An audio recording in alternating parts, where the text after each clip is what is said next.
बैठकीचा आजचा चौथा दिवस प्रचंड प्रतिसाद या आढावा बैठकीला लातूर पासून सुरू झाली। आज विदर्भाच्या मा जिजाऊच्या जन्मभूमीच्या जिल्ह्यात आजची आढावा बैठक होत आहे। मला तिथूनच सुरुवात करावी लागेल।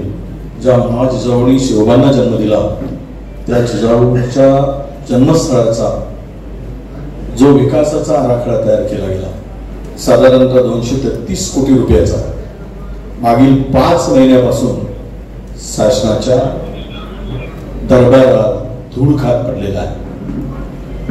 हेच या सरकारचं अपयश। छत्रपती शिवरायांचं स्मारक उभं करू म्हणून पंतप्रधान मोदींना आणून जलपूजन केलंय आणि एक वीट सुद्धा रचली नाही। संविधान निर्माते परमपूज्य बाबासाहेब आंबेडकरांच्या इंदू मिलच्या स्मारकासाठी पैसे दिले पण खर्च 1 रुपया केला नाही। तीच अवस्था मा जिजाऊंच्या जन्मस्थळाची करून ठेवली। म्हणजे यांची आस्था अनास्था यावर आपल्याला बघता येईल की ही सरकार कुठल्या दिशेने काम करणार आहे। दुसरा महत्त्वाचा विषय, आपल्या सगळ्यांना माहिती आहे की उद्या परवाला 15 ऑगस्ट आहे। सगळी मुलं गणवेश घालून आपला स्वातंत्र्य दिवस साजरा करतात, पण अद्यापही त्या मुलांना जे जिल्हा स्तरावर मुलांच्या खात्यामध्ये पैसे आपण टाकत होतो, आमचं सरकार होतं, आणि मुलं 15 ऑगस्टला नवीन ड्रेस घालून स्वातंत्र्य दिन उत्साहात साजरा करत होते। या नतभ्रष्ट सरकारने हे संपूर्ण सेंट्रलाइज केलं, एकत्र करून टेंडर काढला कमिशन खोरीसाठी, आणि अजूनही 15 ऑगस्ट उद्या परवा आहे, त्या मुलांना ड्रेस मिळाला नाही। ही अवस्था आहे। भ्रष्टाचारामध्ये तर अखंड बुडालेला आहे। मला वाटतं की महाराष्ट्राचा इतिहास ज्यावेळेस लिहिला जाईल त्यावेळेस सर्वात भ्रष्ट, धोकेबाज, खोकेबाज सरकार म्हणून या सरकारची नोंद इतिहासात नोंद होईल।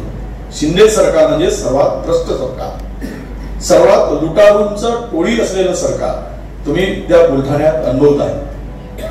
मला फार काही जायची सांगायची बुलढाण्याच्या पत्रकारांना गरज नाही।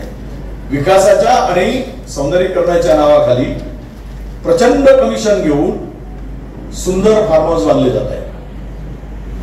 हे या ठिकाणी आपल्याला नमूद करा बरं। तेही बांधत असताना दुसऱ्याच्या जमिनीवर कोण बांधले जातात। स्वतःच्या जमिनीवर बांधलं तर आपण एखाद्या समजू शकतो, पण दुसऱ्याच्या जमिनीवर कोण कमिशनखोरीतून दादागिरी करून सत्तेची मस्ती अंगात साठवून लोकांना भेटीस धरण्याचं काम या राज्यामध्ये प्रत्येक हा खोकेबाज, धोकेबाज आमदार करतोय।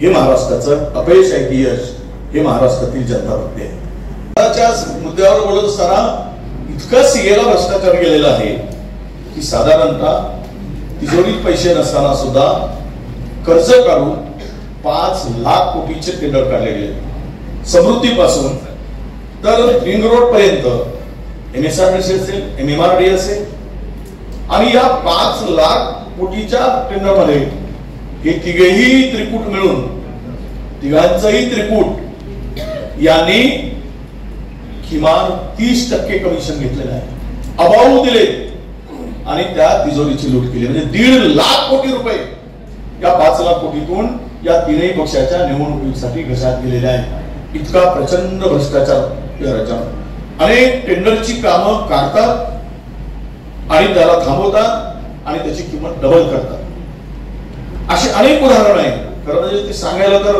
मुंबईत आम्ही ते मानत असतो नेहमी। आणि समृद्धी महामार्गाचं तर आपण, समृद्धी कुणाची झाली, नाव कुणाचं झालं, समृद्धी कोणी केली हे महाराष्ट्रातील जनतेला माहित आहे।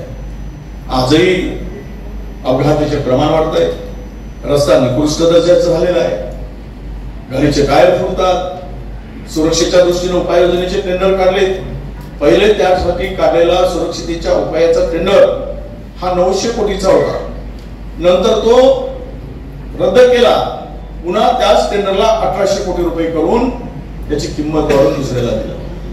म्हणजे भ्रष्टाचाराचा कळस या राज्यामध्ये।